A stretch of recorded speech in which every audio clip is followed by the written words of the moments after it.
Go yard. I got so much motherfucking design on right now. Break it down, bring it back, make it clap. I got 3 old thoughts, new block, where that damn bitches on my line, and you know. Sidang BPU PKI berlangsung pada tanggal 29 Mei sampai 1 Juni 1945. Sidang ini membicarakan tentang dasar filsafat negara Indonesia merdeka yang dikenal sebagai Pancasila. Tokoh-tokoh yang mengusulkan dasar negara diantaranya Muhyamin, Soekarno, Dr. Supomo. Pada tanggal 29 Mei 1945, ini akan diresmikan BPU PKI dan sekaligus pembukaan sidang untuk merumuskan dasar negara. Sidang saya buka. Pada tanggal 29 Mei 1945, Muhyamin mengemukakan rancangan dasar negara. 5 dasar negara yang saya ajukan saat ini diantaranya peri kebangsaan, peri kemanusiaan, peri ketuhanan, peri kerakyatan, dan kesejahteraan rakyat. Baik, sidang hari ini dicukupkan sekian. Pada tanggal 31 Mei 1945, Dr. Supomo mengemukakan rancangan dasar negara. 5 dasar negara yang saya akan ajukan yaitu persatuan, kekeluargaan, mufakat, dan demokrasi, musyawarah, keadilan sosial. Ya, baiklah, sidang hari ini dicukupkan. Pada tanggal 1 Juni 1945, Soekarno mengemukakan rancangan dasar negara. Yang akan saya ajukan sebagai 5 dasar negara yaitu kebangsaan Indonesia, internasionalisme atau peri kemanusiaan, mufakat atau demokrasi, kesejahteraan sosial, ketuhanan yang Maha Esa. Ya, sidang hari ini cukup. Hingga akhirnya sidang ditunda hingga bulan Juli 1945. Terbentuk panitia 9 terdiri dari Soekarno, Mohatta, Muhyamin, Ahmad Subarjo, Mr. A.A. Maramis, Abdul Kahar Muzakkar, Wahid Hasim, Haji Agus Salim, dan Cokro Suyoso, yang menghasilkan dokumen yang dikenal dengan Piagam Jakarta, yang akhirnya Piagam Jakarta dijadikan sebagai dasar filsafat negara Indonesia merdeka. Pada tanggal 14 Agustus 1945, para pemuda mengadakan rapat di Jakarta. Yang hadir dalam rapat itu antara lain Hoirul Saleh, Sultan Syahir, Sukarni, Singgi, Suhud, dan lain sebagainya. Assalamualaikum warahmatullahi wabarakatuh. Waalaikumsalam warahmatullahi wabarakatuh. Saudara-saudaraku, saya mendengar berita yang menggembirakan bagi kita semua, yaitu menyerahnya Jepang terhadap sekutu. Saya mendengar berita tersebut dari radio luar negeri. Itu berarti terjadi kekosongan kekuasaan di Indonesia. Itu merupakan kabar yang sangat menggembirakan bagi kita semua. Tapi yang saya bingungkan, maksud tua tadi berbicara terjadi kekosongan kekuasaan itu apa? Maksud saya, Jepang tidak lagi berkuasa terhadap negeri kita karena menyerah kepada sekutu. Sedang sekutu belum sepenuhnya menguasai Indonesia. Oh ya, mengerti maksud Tuan. Terima kasih atas penjelasannya Tuan. Lalu, sekarang apa yang harus kita lakukan untuk mengisi kekosongan kekuasaan ini? Bagaimana kalau kita mengajukan kepada Soekarno dan Mohatta agar segera memproklamasikan kemerdekaan Indonesia secepatnya? Saya setuju usul Anda, Tuan, karena waktu itu inilah yang tepat bagi kita semua untuk segera memproklamasikan kemerdekaan Indonesia. Mendengar yang dibicarakan Hoirul Saleh, para pemuda ricuh. Mereka begitu gembiranya mendengarkan Indonesia akan memproklamasikan kemerdekaannya. Sepertinya mereka tidak sabar untuk membicarakan keinginan rakyat ini bersama Soekarno dan Mohatta. Hoirul Saleh yang melihat sikap para pemuda tersebut kemudian mencoba untuk menenangkan mereka. Tenang, semua tenang. Saya mohon duduk kalian di kursi masing-masing. Para pemuda duduk dan suasana tenang kembali. Kalau kalian sudah setuju, besok kita akan mendatangi rumah Soekarno dan kita bicarakan maksud keinginan kita semua. Bagaimana kalau rapat ini kita cukupkan sekian? Lebih baik kita pulang ke rumah masing-masing. Rapat pun akhirnya selesai. Para pemuda kembali pulang dan kembali ke rumah masing-masing. Keesokan harinya, pada tanggal 15 Agustus 1945, para pemuda mendatangi rumah Soekarno dengan maksud memberitahukan Soekarno tentang keinginan para pemuda itu. Assalamualaikum. Waalaikumsalam. Maaf Bu, apakah Bung Karnonya ada? Kami ingin bertemu dengannya. Ya, Kang Mas ada di dalam. Memang ada apa ya mencari Kang Mas? Begini Bu, ada hal yang penting yang harus kami bicarakan dengannya. Oh, kalau begitu, ya sudah, ayo silahkan masuk, silahkan duduk. Terima kasih Bu. Sama-sama. Kalau begitu, saya panggilkan dulu Kang Mas. Fatmawati akhirnya pergi meninggalkan para pemuda di ruang tamu dan kemudian ia menemui Soekarno. Siapa yang datang, Bu? Itu para pemuda datang, mereka ingin berbicara penting katanya. Akhirnya Soekarno datang bersama Fatmawati. Kemudian para pemuda berjabat tangan dengan Soekarno dan menceritakan maksud kedatangan mereka. Fatmawati pun pergi meninggalkan Soekarno dan para pemuda. Ya sudah Kang Mas, saya kembali ke belakang dulu. Masih banyak pekerjaan yang belum saya kerjakan. Oh ya, tuan-tuan ini mau minum apa? Biar saya ambilkan dulu. Saya dengar dari istri saya, katanya ada yang ingin kalian bicarakan. Memangnya apa? Kami ingin membicarakan tentang keinginan kami untuk secepatnya Indonesia memproklamasikan kemerdekaannya. Maksud kalian apa? Saya tidak mengerti. Maksud kami adalah menginginkan agar secepatnya Indonesia memproklamasikan kemerdekaannya. Lalu kenapa kalian ingin memproklamasikan kemerdekaan Indonesia? Karena inilah kesempatan yang baik bagi kita semua untuk segera memproklamasikan kemerdekaan Indonesia. Karena Jepang sudah menyerah pada sekutu. Apa kalian tidak memikirkan bahaya apa saja apabila kita tetap nekat memproklamasikan kemerdekaan Indonesia? Apalagi kekuatan militer Jepang yang masih berada di Indonesia mampu menggagalkan rencana untuk memproklamasikan Indonesia. Yang jelas, kami menginginkan kemerdekaan Indonesia secepatnya. Apa ini tidak terlalu tergesa-gesa, sedangkan kebenaran berita menyerahkan Jepang kepada sekutu masih diragukan?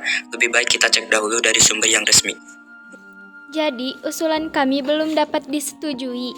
Tapi saya yakin berita tersebut benar adanya. Nanti saja kita bicarakan lebih lanjut lagi dengan anggota PPKI lainnya. Mungkin pembicaraan ini kita cukupkan sekian saja, karena sudah terlalu malam. Sebelumnya kami meminta maaf mungkin kedatangan kami mengganggu waktu istirahat Bung. Tidak apa-apa, silahkan. Akhirnya para pemuda pergi dari rumah Soekarno dengan kekecewaan yang mendalam. Pada pukul 12 malam menjelang tanggal 16 Agustus 1945, para pemuda mengadakan rapat di Cikini. Sekarang apa yang harus kita lakukan? Soekarno dan Mohatta tetap bersikeras tidak menyetujuinya. Usul kita, apalagi mereka berdua tetap tidak percaya dengan berita itu. Begini saja, saya mengusulkan agar Bung Karno dan Mohatta kita asingkan saja keluar Jakarta untuk menjauhkan mereka dari pengaruh Jepang. Apa kalian setuju? Tapi yang saya bingungkan, kita akan membawa kedua tokoh nasionalis itu kemana ya? Kemana ya? Kita serahkan saja tugas ini kepada Singgih dan Latif Hendraningrat karena mereka berdua adalah anggota PETA. Baiklah, akan saya pikirkan dahulu. Bagaimana kalau kita bawa mereka berdua ke Regas Dengklok dekat Karawang? Karena di sana dekat dengan tempat salah satu pemusatan tentara PETA yang keamanannya terjamin. Benar, apa kalian setuju? Bagus, kami setuju dengan rencana tersebut.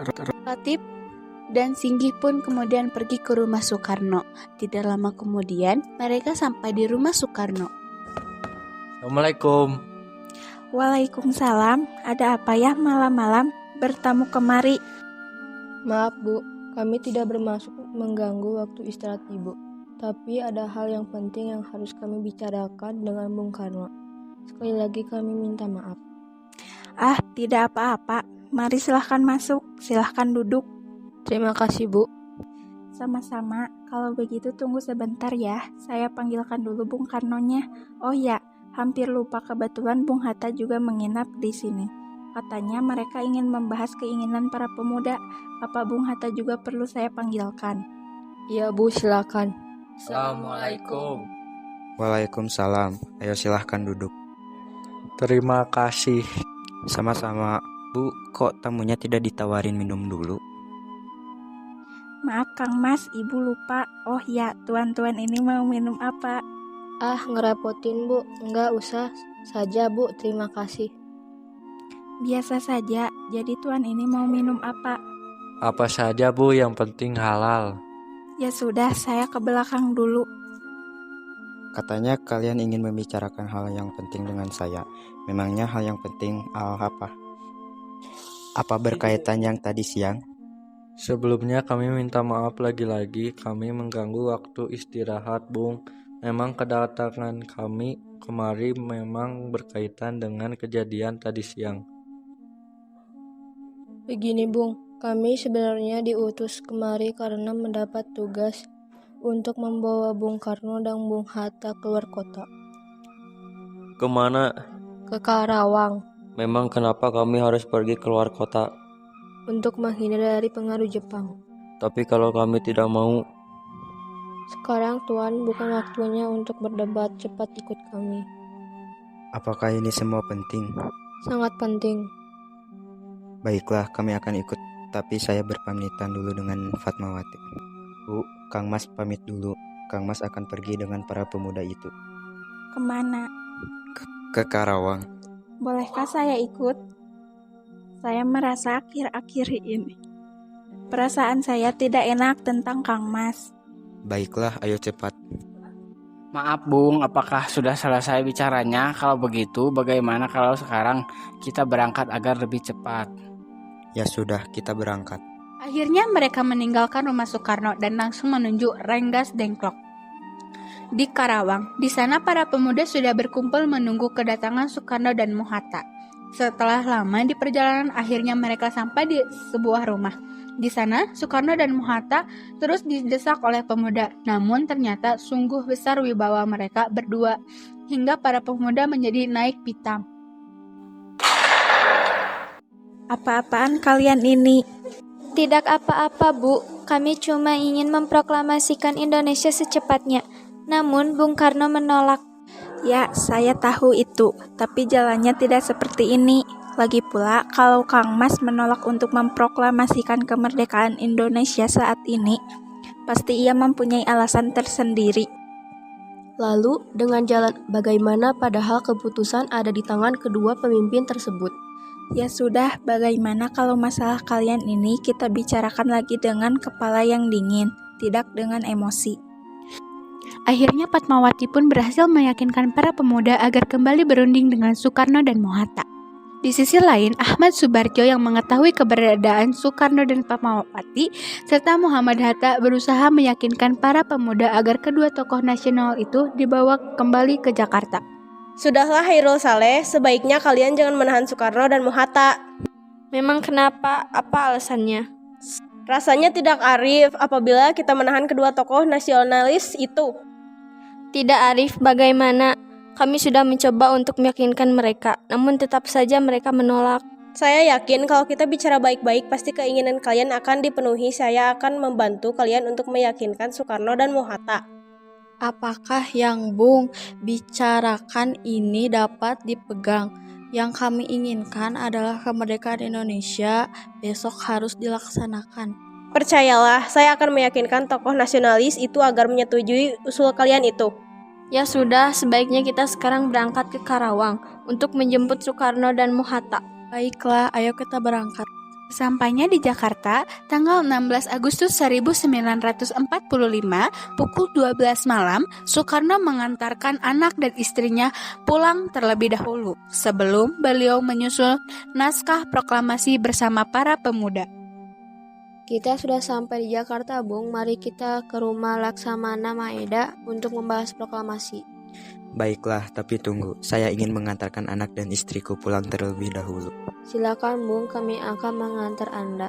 17 Agustus 1945 dini hari, setelah sampai di rumah Laksamana Maeda yang terletak di Jalan Imam Bonjol nomor 1, Bung Karno pergi menemui Nishimura agar mengubah status dan keadaan di Indonesia. Namun, Nishimura tidak mau sehingga Bung Karno kembali ke rumah Laksamana Maeda. Di ruang makan di rumah Laksamana Maeda berkumpullah IR Soekarno, Mohatta, Ahmad Subarjo, Soekarni, Sayuti Malik, dan BM Diah untuk merumuskan naskah proklamasi. Saudara-saudara, bagaimana bunyi naskah proklamasi kita? Kami bangsa Indonesia dengan ini menyatakan kemerdekaan Indonesia. Baik, sudah saya tulis. Lanjutannya, Bung, hal-hal mengenai transmisi kekuasaan dan lain-lain dilaksanakan dengan cara seksama dan dalam tempo yang sesingkat-singkatnya. Jakarta, 17 Agustus 1945. Wakil Bangsa Indonesia. Yang sudah selesai, apakah kalian semua setuju? Setuju! Lalu siapa yang akan menandatangani naskah ini? Bagaimana kalau naskah ini ditandatangani semua yang hadir? Saya rasa jangan terlalu banyak. Menurut saya, lebih baik Bung Karno dan Bung Hatta saja yang menandatanganinya atas nama bangsa Indonesia. Sayuti, tolong ketikkan naskah ini. Siap, Bung. Kapan kita akan melaksanakan proklamasi? Menurut saya, tanggal 17 adalah tanggal baik, sebagaimana Al-Quran diturunkan tanggal 17. Selain itu, dalam sehari semalam, orang Islam sholat sebanyak 17 rakaat. Jadi, bagaimana kalau hari ini, Jumat lagi, tanggal 17 Agustus? Setuju, Bung. Lebih cepat, lebih baik. Pukul berapa kita melaksanakannya? Pukul 10 tepat, bagaimana? Setuju, Bung. Saya akan menyuruh Fatmawati untuk menjahit bendera merah putih. Tolong siapkan tiangnya. Baik, Bung, tapi di mana kita akan memainkannya? Di rumah Bung Karno. Ini naskahnya, Bung. Silakan ditandatangani. Baiklah. Iya, tolong perbanyak naskah ini dan sebarkan ke seluruh Indonesia. Siap, Bung. Jumat, pagi pukul 10 tepat, semua orang telah berkumpul di halaman rumah Soekarno di Jalan Penggangsaan Timur nomor 56, Jakarta untuk mendengarkan pelaksanaan proklamasi. Bung Karno, Bung Hatta keluar ke serambi depan rumah diikuti Ibu Fatmawati. Bung Karno mendekati mikrofon sebelum membacakan proklamasi dan mengucapkan pidato terlebih dahulu. Saudara-saudara sekalian, saya telah meminta saudara-saudara hadir di sini untuk menyaksikan suatu peristiwa maha penting dalam sejarah bangsa kita. Berpuluh-puluh tahun kita bangsa Indonesia berjuang untuk kemerdekaan tanah air kita. Bahkan telah beratus-ratus tahun. Gelombang aksi kita untuk mencapai kemerdekaan itu ada naiknya dan ada turunnya. Namun, jiwa kita tetap menuju ke arah cita-cita. Juga di zaman Jepang, usaha kita untuk mencapai kemerdekaan nasional tidak ada henti-hentinya. Di dalam zaman Jepang ini, sepertinya kita menyadarkan diri kepada mereka. Tetapi pada hakikatnya, kami telah menyusun tenaga kami sendiri. Tetapi kami percaya pada kekuatan kami sendiri. Sekarang tibalah saatnya kita benar-benar mengambil nasib dan nasib bangsa tanah air kita di tangan kita sendiri. Hanya bangsa yang berani mengambil nasib dalam tanganmu sendiri dapat berdiri dengan kuatnya. Maka kami tadi malam telah mengadakan musyawarah dengan pemuka-pemuka rakyat Indonesia. Permusyawaratan itu telah seia sekata berpendapat bahwa sekaranglah saatnya untuk menyatakan kemerdekaan kita. Saudara-saudara sekalian, dengan ini kami menyatakan kebulatan tekad itu. Dengarkanlah proklamasi kami. Proklamasi. Kami, bangsa Indonesia, dengan ini menyatakan kemerdekaan Indonesia.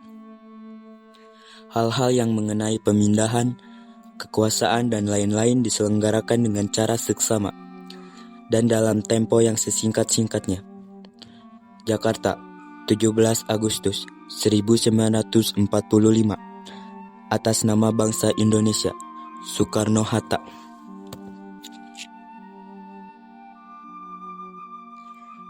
Demikianlah saudara-saudara, kita sekarang telah merdeka. Tidak ada satu ikatan lagi yang mengikat tanah air kita dan bangsa kita. Mulai saat ini kita menyusun negara kita. Bangsa kita akan kekal, merdeka, dan abadi. Insya Allah Tuhan memberikan kemerdekaan kita ini. Bring it back, make it clap. I got 3 old thoughts, new block, word